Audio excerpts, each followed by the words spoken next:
Imagine for a second that the strangest details you see in world mythology, like the multi-headed monsters, the impossibly guarded gates, the giant cosmic eggs. Right, the stuff we usually just write off as ancient fairy tales. Exactly.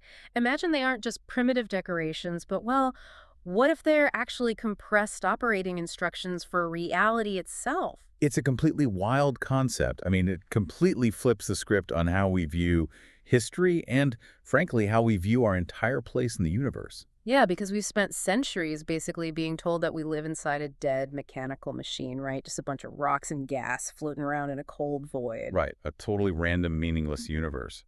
But today's material really pushes back on that. It really does. So today we are taking a deep dive into this week's Beyond the Shell research. And the sources we have today are fascinating.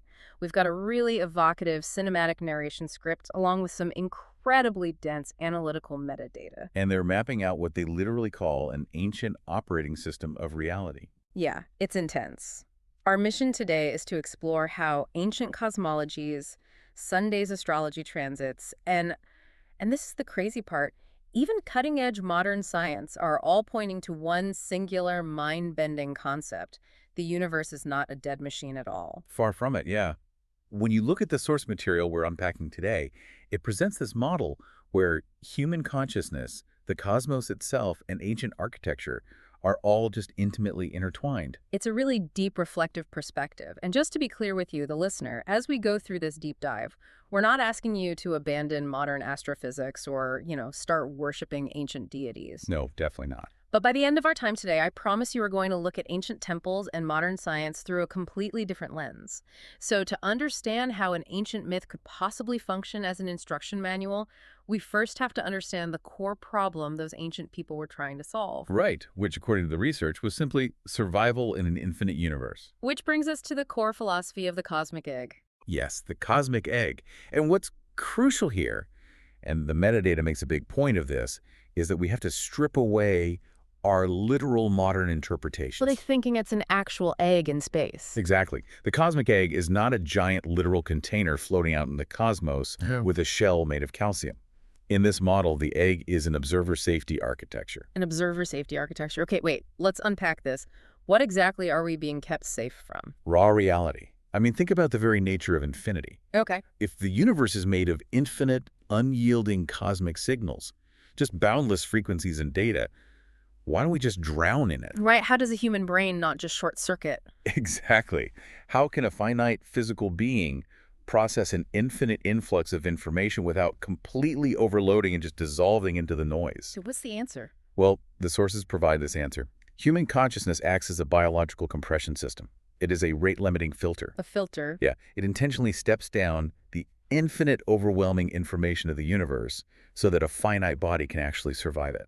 I really like that framing. It makes me think of like a computer's power supply. Oh, that's a good analogy. Right, because if you take a high voltage electrical line straight from the street and plug it directly into your computer's motherboard, it's going to instantly fry. Right, it would melt in a microsecond. Yeah. You need that power supply to act as a step-down transformer. It takes this massive lethal current and filters it into tiny, manageable 12-volt streams that the delicate silicon chips can actually use to compute. That is exactly what the research is getting at. So if our consciousness is the power supply, stepping down the universe, does that mean the edge of the universe is actually inside our own perception? If we follow the logic of the sources, yes, absolutely. The boundary of the universe isn't some physical brick wall billions of light years away at the edge of space. Wow. The boundary is right where your experience turns raw, unfiltered data into a manageable, survivable world.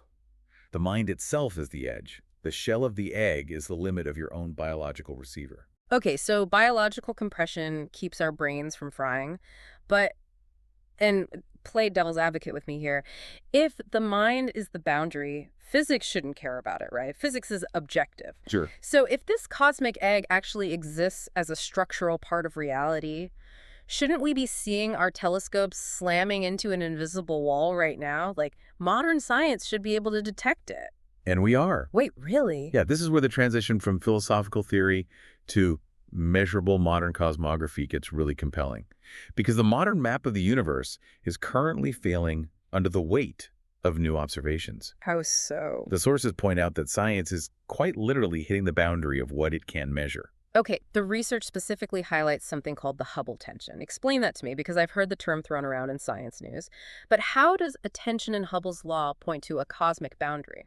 To understand the Hubble tension, we have to look at how we measure the expansion of the universe.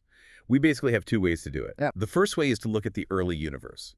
We measure the cosmic microwave background radiation, the echo of the Big Bang, Right. and we calculate how fast the universe should be expanding based on that early data. The second way is to look at the late universe, like our current local universe, by measuring the light from specific pulsating stars and supernovae. So we have an early universe measurement and a late universe measurement. Exactly. And the problem is they do not match at all. What do you mean they don't match? The rate of expansion we calculate from the early universe is significantly slower than the rate we measure in the local universe right now. The map, quite literally, does not agree with itself. That's wild. Yeah, if the universe was just a dead, mechanical void expanding uniformly, those numbers should align perfectly. But they don't. But I mean, are we sure these aren't just, errors in our modern telescopes, like a smudge on the lens of the James Webb Space Telescope, or just some miscalibrated sensor that's throwing the math off? It is the logical question to ask. But the calm reasoning provided by the analytical metadata suggests otherwise. Multiple independent teams using totally different instruments have confirmed this discrepancy. So it's not a glitch. No, we are not looking at machinery errors. Yeah. What we are watching is the universe enforcing its rule boundaries and signal constraints. Science is hitting the physical limits of measurement. Wow, so the instruments are working perfectly. Exactly. They are just accurately recording, the point where the operating system says, you cannot look past this threshold. And the sources don't just stop at the Hubble tension. They also bring up fast radio bursts, or FRBs. Yes. These are fleeting, incredibly high-energy pings of radio waves coming from deep space. Right. For a long time, they were a complete mystery to astronomers. Right. But within the beyond-the-shell framework, these bursts are dispersing through what appears to be a hidden cosmic medium. They act almost like radar pulses, testing an invisible boundary. It's as if they are bouncing off the inside of the shell. Exactly. The sources also mention something called cosmic birefringence, which is leading to reports that the universe might actually be lopsided.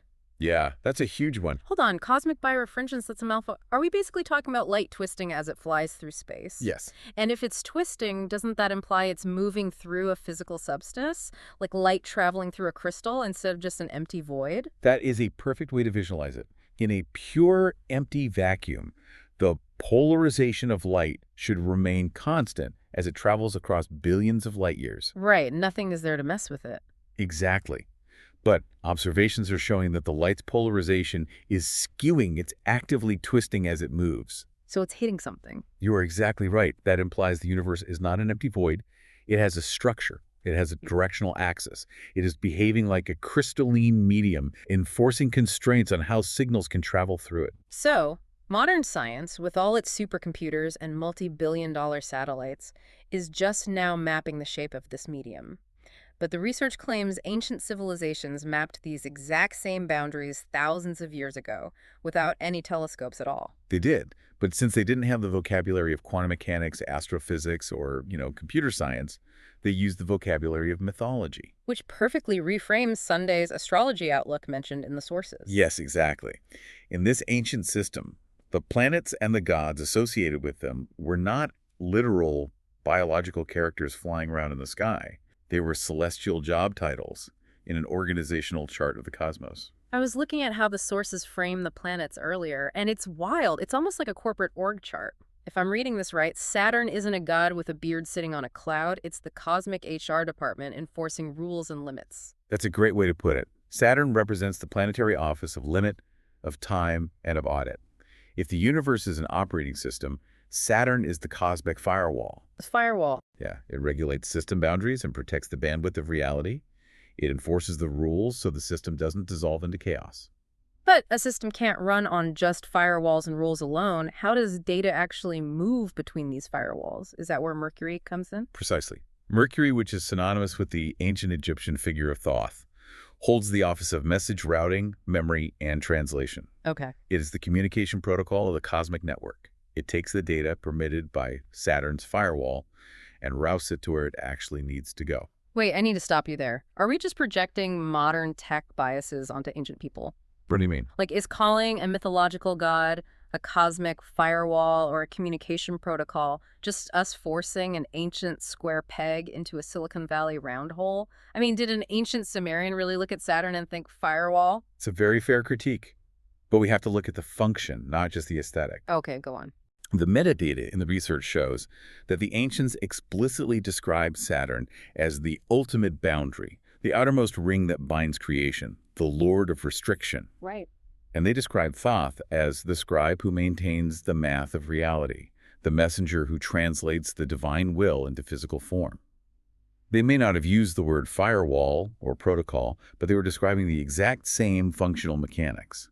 They were describing system limits and data transfer. That makes a lot of sense when you put it like that. And the sources tie this functional mapping directly to the macrostructural cycle shift we're experiencing right now, moving from the age of Pisces to the age of Aquarius. They point to the 2020 Great Conjunction of Jupiter and Saturn as the initiator of this shift. Yes. And within this systems framework, that shift isn't just some horoscope prediction in the back of a magazine. It is described as a system-wide reboot. A reboot of reality. Basically, yeah. We are currently in an auditing period where the old dead machine paradigm of the universe is being actively deconstructed. The firewall is updating, so to speak, to make way for a deeper remembrance of our role as active observers in a participatory universe. Okay, so if we take this organizational chart in the sky, these routing rules, these cosmic firewalls, how does that translate down to Earth?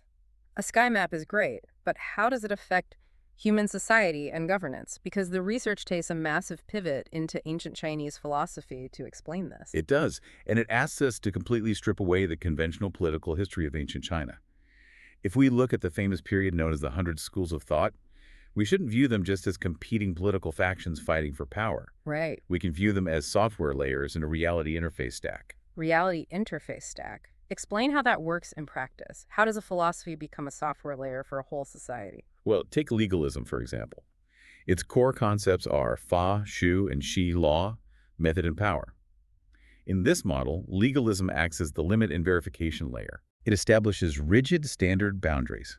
In practice, this meant draconian laws, strict punishments, and absolute standardization of everything, even down to the axle width of carts. Wow, really? Yeah, it forced human society into a predictable, stable algorithm. It is the earthly manifestation of Saturn's firewall. So legalism is the Saturn of society.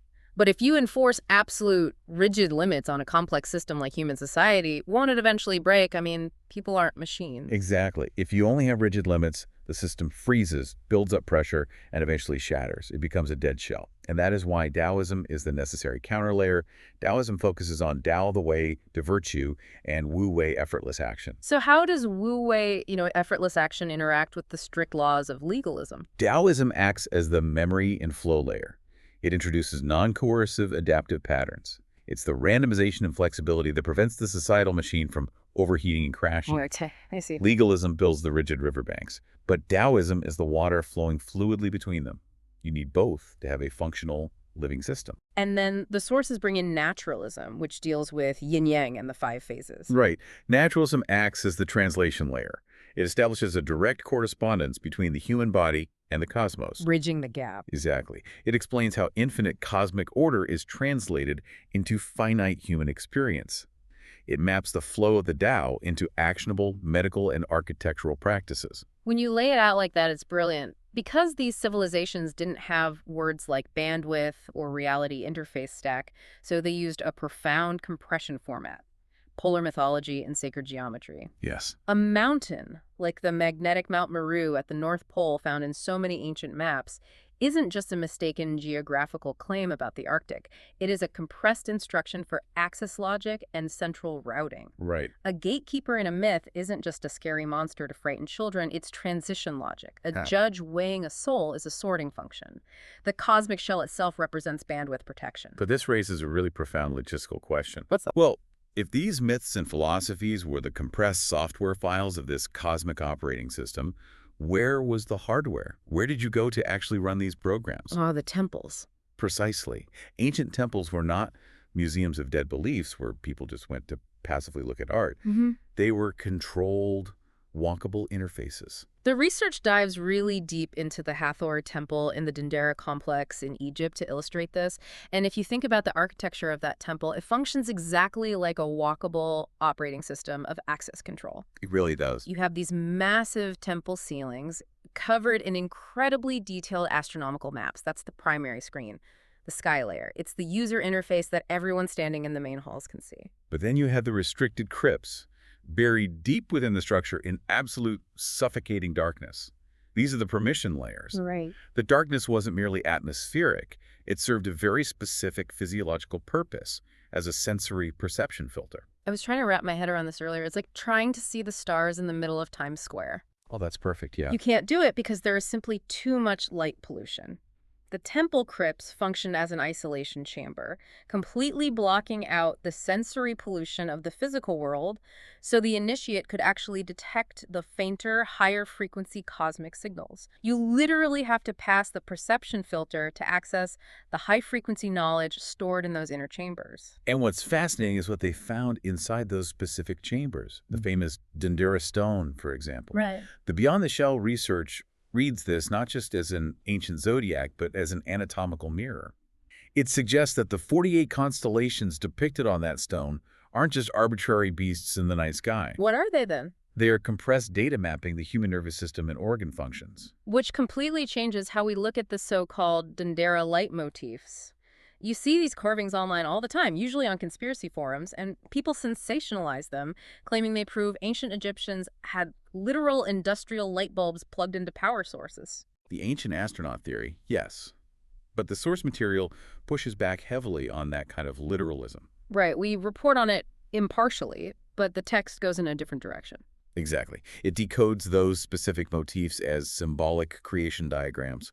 They represent the emergence of the pineal spark and consciousness within the protective womb of the cosmic egg. So when a person alters their consciousness, whether through years of deep meditation or what the research provocatively calls the brief instrument panel of DMT, they aren't necessarily blasting off to an alien planet or hallucinating random noise. No. They are just calibrating their biological receiver to decode the fundament that is already there.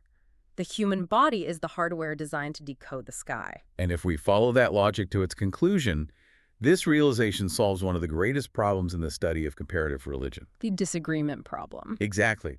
I mean, think about it. If every ancient culture across the globe, from Egypt to China to Mesoamerica, was mapping the exact same cosmic interface, why do their traditions constantly contradict each other? That's a great question. And the sources bring in the work of Mircea Eliade here, the famous historian of religion. He looked at all these recurring motifs across comparative religion. And the breakthrough is that the disagreements between the religions aren't a sign that someone was wrong or that it's all made up. The disagreements actually reveal the ultimate truth. It is a brilliant insight. Look at the variations. One tradition encodes the cosmic boundary as an impenetrable ice wall at the edge of the world. Another culture describes it as a physical metallic shell holding back the waters of chaos. Right. Another sees it as a giant world-encircling dragon eating its own tail. Another frames it strictly as a legal protocol of natural law. If that's true, then the disagreement is the clue. The field of raw, unfiltered reality is so unimaginably vast that no single cultural map could ever capture it. Every myth system is simply a localized translation layer. Right. It's rendering an unmanageable infinity into a local calendar, a local building code, or a local temple layout. The myth is just the costume, but the concept of the boundary itself is the invariant truth. That is exactly it. So when we study these ancient myths today, remembering them isn't just some romantic nostalgia for a simpler past. We are actually running a decompression algorithm on those mythic files to restore functional instructions for our own survival and orientation. We are decrypting the manual. This has been an incredibly dense and rewarding journey today. To pull all of this together for you listening, we do not live in a dead mechanical void. The central takeaway from this Beyond the Shell research is that your own body and your own consciousness are the ultimate interfaces. Yes. You are continuously rate-limiting the overwhelming infinite data of the universe into a manageable, survivable reality. You are the safety architecture. And those strange details in world mythology, the monsters, the gates, the cosmic eggs, they were never just primitive decorations. They were survival tools, left behind by people who intimately understood the code. And I think that leaves us with one final vital question to mull over. Let's hear it. If our physical scientific instruments bouncing off the Hubble tension, our ancient sacred temples mapping the nervous system, and our very own bodies are all pointing to the existence of this exact same protective boundary, what is the true nature of the raw, unfiltered reality that is sitting right outside your personal shell? That is a thought that will keep you staring at the ceiling tonight. Thank you for joining us on this deep dive into Beyond the Shell. Keep questioning your boundaries, and we'll see you next time.